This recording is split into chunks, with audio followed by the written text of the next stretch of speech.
سبسكرايب كتخوننا متقعي شير كتخوننا مسافحي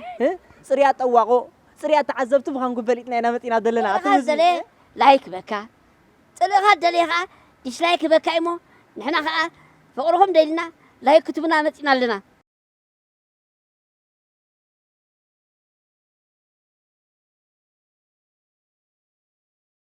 مرحبا حبايب تخاتل تقالوا لي انترتينمنت أبزل لكم وسلامكم نمنا كم تلو شير لايك سبسكرايب بمقبار كده تابعونا بتحتنا نحتت نلو منبار ترجمنا اسماتنا مع بلا بوتات ايترا شاب اي كفال حسنا لكم قريبنا لنا سناي مكتتال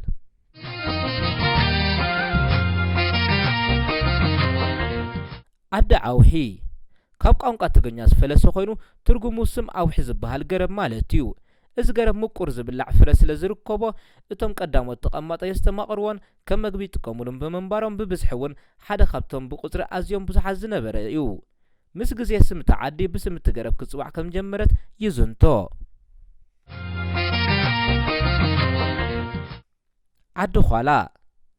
ዓዲ ኋላ ብቋንቋ ትግርኛ ዓዲ ኳላ ዓዲ ኣላ ማለት እዩ ቀደም ዘበን በዚ ቦታ ዝሓልፉ ዝነበሩ ገያሾ ድሕሪ ነዊሕ ናድካምን ጉዕዞ ኣብ ጥቃ ዛሎሚ ብዓዲ ኋላ ትፍለጥ ዘላ ምስ በጽሑ ኣብቲ ከባቢ ኣዕረፉ እሞ ብጥሜት ኣዝዮም ተሰኒፎም ብምንባሮም ነቲ በቲ ጥቆም ዝሓልፍ ዝነበረ ጓሳ ገለ ዝብላዕ እንተለዎ ክህቦም ሓትትዎ ንሱ ድማ ገለ የብለይን እንተኾነ ግን ኣብዚ ቅድሚኹም እኳ ዓዲ ኣላ በሎም እሞ ንሳቶም ከዓ በቲ ሓበሬትኡ ቀረቡ እሞ ዓዲ ረኺቦም ተመገቡ በዚ ዝማዕበለ እቲ ዓዲ ኋላ ናብ ዓዲ ኋላ ከም ዝማዕበለት ይዝንቶ ዓዲ ሓሎ ብቋንቋ ትግርኛ ዓዲ ሓሉ ማለት እዩ ቀደም ዘበን ነዚ ቦታ ከም መትሓዚ እጂ ኢሎም ሓደ ሰብ ናብዚ ብምስዳድ ዓዲ ክምስርትን ከም ሓላዊ ከም ዝተለኣኸ ይዝንቶ ምስ ግዜ ኣደማ ምፃና ተለውጠ ናብ ዓዲ ሓሎ ከም ዝማዕበለት ይዝንቶ እዛ ዓዲ ካብ ከተማ ዓዲ ኋላ ንምብራቕ ተደኪና ትርከብ ዓዲ ኮተዮ ብቋንቋ ትግርኛ ወሰን ማለት እዩ መወዳእታ ማለት እዩ እዚ ቦታ ካብ ከተማ ዓዲ ኋላ ንደቡብ ሸነኽ ዝርከብ ኮይኑ ናይ መወዳእታ ናይቲ ጎልጎል ዓዲ ኋላ ብምዃኑን ናብኡ ምስ ትግምገም እውን ኣዝዩ ጸድፊ ብምዃኑን ካብኡ ብምብጋስ ዓዲ ኮተዮ ከም ዝተባህለት ይዝንቶ ዓዲ ዓጓ ካብ ቋንቋ ትግርኛ ዝፈለሰ ኮይኑ ትርጉም ስም ናይ ሓንቲ ዓጓ እትበሃል ላም እዩ ቀደም ዘበን ሓደ ሰብኣይ ካብ ነዊሕ መንገዲ ከብቲ ሒዙ እናተጓዕዘን ከሎ ኣብኻ ክትሓድር ኢሎም ምስ ሓተትዎ መራሒት ናይ ዘን ከብተይ ዓጓ ላመይ ኣብ ዝደቀሰቶ ዝሓደረቶ ክብል መለሰሎም ድሕሪ ነዊሕ ኣድካሚ ጉዕዞ ድማ እዛ ዓጓ እትበሃል ላም ኣብዚ ሕጂ ብዓዲ ዓጓ ዝፍለጥ ዘሎ ዓዲ ደኺማ ደቀሰት ካብኡ እንዳሓር ዓዲ ዓጓ ከም ዝማዕበለት ይዝንቶ ዓዲ ባሕሮ ብቋንቋ ትግርኛ ሰፊሕ ባሕሪ ማለት እዩ እዚ ቦታ ካብ ከተማ ዓዲ ኋላ ንሰሜናዊ ምብራቕ ሸነኽ ዝርከብ ኮይኑ ካብቲ ስፍሓቱ ዝተበገሰ ምስ ባሕሪ ብምምስሳል ዓዲ ባሕሮ ከም ዝተባህለ ይዝንቶ ዓዲ ክንዝናብ ብቋንቋ ትግርኛ ከም ዝናብ ማለት እዩ እዚ ቦታ ካብ ከተማ ዓዲ ኋላ ንምብራቕ ሸነኽ ዝርከብ ኮይኑ እዚ ዓዲ መጀመርያ ከም ዓዲ ክትቀውም ከላ ካብ ብዙሓት ከባቢታት ከም ዝናብ ክሰፍርዋ ምስ ጀመሩ ነቲ ኩነታት ምርኩስ ብምግባር ዓዲ ከም ዝናብ ከም ዝተባህለት ይዝንቶ ዓዲ ሽመስካለ እዚ ቦታ እዚ ቅድሚ ነዊሕ እዋን ሓደ ኣስካለ ዝተባህለ ሰብኣይ ክቕመጦ ከም ዝጀመረ ምስ ግዜ እውን ንሱን ውሉድን እናተፋረዩ ናብ ዓዲ ምስ ማዕበለት ብስሙ ክጽዋዕ ከም ጀመረት ይዝንቶ ዓዲ ሸሎሙን እዚ ቦታ እዚ ቅድሚ ነዊሕ እዋን ሓደ ሸሎሙን ዝተባህለ ሰብኣይ ክቕመጦ ከም ዝጀመረ ምስ ግዜ እውን ንሱን ውሉድን እናተፋረዩ ናብ ዓዲ ምስ ማዕበለት ብስሙ ክጽዋዕ ከም ጀመረት ይዝንቶ ዓዲ ሃብተ ስሉስ እዚ ቦታ እዚ ቅድሚ ነዊሕ እዋን ሓደ ሃብተ ስሉስ ዝተባህለ ሰብኣይ ክቕመጦ ከም ዝጀመረ ምስ ግዜ እውን ንሱን ውሉድን እናተፋረዩ ናብ ዓዲ ምስ ማዕበለት ብስሙ ክጽዋዕ ከም ጀመረት ይዝንቶ ዓዲ ቅስሞ እዚ ቦታ እዚ ቅድሚ ነዊሕ እዋን ሓደ ቅስሙ ዝተባህለ ሰብኣይ ክቕመጦ ከም ዝጀመረ ምስ ግዜ እውን ንሱን ውሉድን እናተፋረዩ ናብ ዓዲ ምስ ማዕበለት ብስሙ ክጽዋዕ ከም ጀመረት ይዝንቶ ዓዲ ዓርካይ እዚ ቦታ እዚ ቅድሚ ነዊሕ እዋን ሓደ ዓርካይ ዝተባህለ ሰብኣይ ክቕመጦ ከም ዝጀመረ ምስ ግዜ እውን ንሱን ውሉድን እናተፋረዩ ናብ ዓዲ ምስ ማዕበለት ብስሙ ክጽዋዕ ከም ጀመረት ይዝንቶ ዓዲ ጸጓር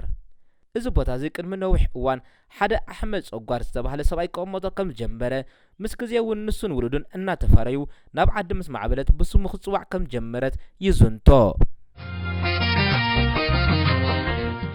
እንዳ ባሕሽ እዚ ቦታ እዚ ቅድሚ ነዊሕ እዋን ሓደ ሕሸ ዝተባህለ ፈላሲ ሰብኣይ ክቕመጦ ከም ዝጀመረ ምስ ግዜ እውን ንሱን ውሉድን እናተፈረዩ ናብ ዓዲ ምስ ማዕበለት ብስሙ ክጽዋዕ ከም ጀመረት ይዝንቶ። ዓዲ ኣራጉዲ እዚ ስም መበገሲኡ ካብ ኣርጉዲ ዝተባህለ ገረብ ዝማዕበለ ኮይኑ ቀደም ዘበን እዚ ቦታ ብብዝሒ ኣርጉዲ ዝበሃል ገረብ ስለ ዝነበረ እዩ። ሸኻ ኢያሞ ብቋንቋ ትግርኛ ሸኻ ለምለም ኢያሞ ሕሩስ ማለት እዩ።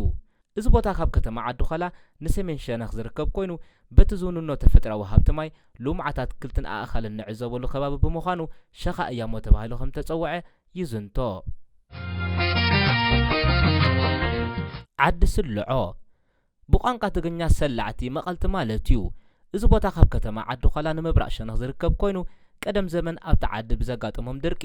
ነቲ ሽግር ንምምካት ሰላዕቲ ማለት መቐልቲ ብምውፃእ ነቲ ዝነበሮም ኣእኻል ብምምቃል ነቲ ዘጓነፎም ሽግር ክሰግርዎ ስለ ዝኽኣሉ ካብኡ ብምብጋስ ዓዲ ስልዖ ከም ዝበልዋ ዓበይቲ ናይቲ ዓዲ የዘንትዉ። ዓዲ ጉዑር ብቋንቋ ትግርኛ ምፍካር ምግዓር ማለት እዩ። ዓበይቲ ናይቲ ከባቢ ከም ዝገልጽዎ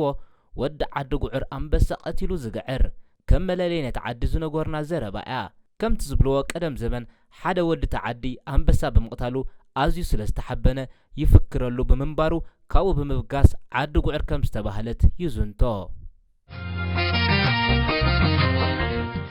ዓዲ በጊዖ ዓዲ በጊዖ ኣብ ንኡስ ዞባ ዓዲ ኋላ ዝርከብ ኮይኑ ብዝያዳ ኣብ ወራር ወያነ ኣብ ሳልሳይ ወራር ዓቢ ቅያን ታሪኽን ዝተፈጸመሉ ቦታ ብምዃኑ ኣብቲ ከባቢ ፍሉጥ እዩ። ኣማዕባብላ እዛ ስም ግን ቀደም ዘመን ብብዝሒ ኣባጊዕ ይርከባሉ ብምንባሩ እቲ ከባቢ እውን ከም ምቹእን ዕሉውን ኣባጊዕ ብምንባሩ ካብ በጊዕ ዝማዕበለ ዓዲ በጊዕ ከም ዝተባህለ ይዝንቶ። እዚ ቦታ ኣብ ሳልሳይ ወራር ዓቢ ቅያ ዝተፈጸመሉ ታሪኻዊ ቦታ እዩ። እዚ ቦታ ኣብዚ ሕጂ እዋን ሓደ ካብቶም ኣብ መስሕብ ጽላት ቱሪዝም ዓቢ እጃም ክጻወቱ ትጽቢት ዝግበረሎም ዘሎ እዩ። ዓዲ ጣል እዚ ዓዲ እውን መበገሲ ስማ ኣብቲ ቦታ ብብዝሒ ኣጣል ስለ ዝነበሮኦም ካብኡ ብምብጋስ ዓዲ ጣል ተባሂላ ትጽዋዕ ከም ዘላ ይዝንቶ። እዚ ቦታ ጎቦታት ዝበዝሖ ብምዃኑ ዝያዳ ንመጓሰ ኣጣል ይጥቀሙሉ ከም ዝነበሩ ይዝንቶ። እዚ ዓዲ ኣብ ከባቢ ንኡስ ዞባ ዓዲ ኋላ ትርከብ። ዳዕሮ ኩንዓት ቅድሚ ነዊሕ ዓመታት እዚ ቦታ ብብዝሒ ዳዕሮ ዝተባህለ ገረብን ዓጋዜንን ይርከብዎ ስለ ዝነበሩ መበገሲ ናይዛ ስም ካብ ክልቲአን ቃላት ዝወፀት እያ። ኮናዕ ማለት ኣርሓ ዓጋዜን ክኸውን እንከሎ ዳዕሮ ማለት ከዓ ስም ገረብ እዩ። ካብዚ ዳዕሮ ኮናዕ ዝብል ስም ናብ ዳዕሮ ኩንዓት ከም ዝማዕበለ ይዝንቶ። እዚ ዓዲ ኣብ ከባቢ ዓዲ ኋላ ትርከብ። ዓዲ ብርሃም እዚ ቦታ እዚ ቅድሚ ነዊሕ እዋን ሓደ ኣብርሃም ዝተባህለ ሰብኣይ ክቕመጦ ከም ዝጀመረ ምስ ግዜ እውን ንሱን ውሉድን እናተፋረዩ ናብ ዓዲ ምስ ማዕበለት ብስሙ ክጽዋዕ ከም ጀመረት ይዝንቶ። ገዛ ከረን እዚ ስም ካብ ቋንቋ ትግርኛ ዝፈለሰ ኮይኑ ትርጉሙ በሪኽ ማለት እዩ።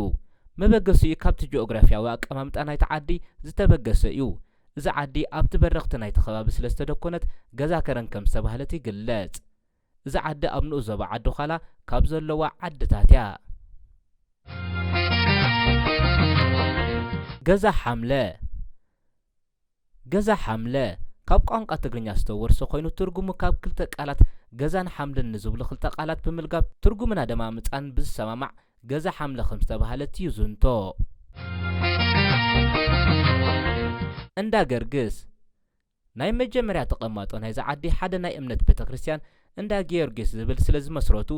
እዚ ስም መበገሲኡ ኣብቲ ቦታ ብዝተተኸለ ቤተ ክርስቲያን እንዳ ጊዮርጊስ ከም ዝኾነ ይዝንቶ። እዚ ቦታ ኣብ ንኡስ ዞባ ዓዲ ኋላ ይርከብ። ዓዲ ገባ እዚ ዓዲ እውን ብብዝሒ ጋባ ዝተባህለ ዓይነት ገረብ ይርከባ ስለ ዝነበረ ምስ ግዜ ናብ ዓዲ ምስ ማዕብለት ዓዲ ጋባ ተባሂላ ከም ተጸውዐት ይዝንቶ። እዚ ዓይነት ገረብ ሓደ ካብቶም ኣብ ገምገም ሩባ ብብዝሒ ዝረአ ኮይኑ ኣዝዩ ምቁር ፍረ ዘለዎ እዩ። ደቂ ሰባት ነዚ ፍረ ዝገረብ ከም መግብን ኣብ ዕዳጋ ብምሻጥ እውን ዝተፈላለየ መዓላ ይውዕልዎ ነይሮምን ኣለውን። ኣብ ሃገርና ብስም ዝጽዋዓ ዓድታት ብዙሓት ከም ዘለዋ ርዱእ ኮይኑ ኣብ ማዕባብልአን ተመሳሳሊ ስለ ዝኾነ ግን ከም ኣብነት ኣብ ነፍሲ ወከፍ ዞባ ሓንቲ ዓዲ ወሲድና ክቡራት ተኸታተልቲ ኣሎሊ ኢንተርቴይንመንት ናይሎም መደብና ዝወዲና ኣለና ከምቲ ልሙድ ሸር ላይክ ሳብስክራይብ ብምግባር ናብ ኩሉ ንኽባጻሕ ደገፍኩም ኣይፈለይና እናበልና ሰሰናይ ንዓኹም ዓናውን ከምኡ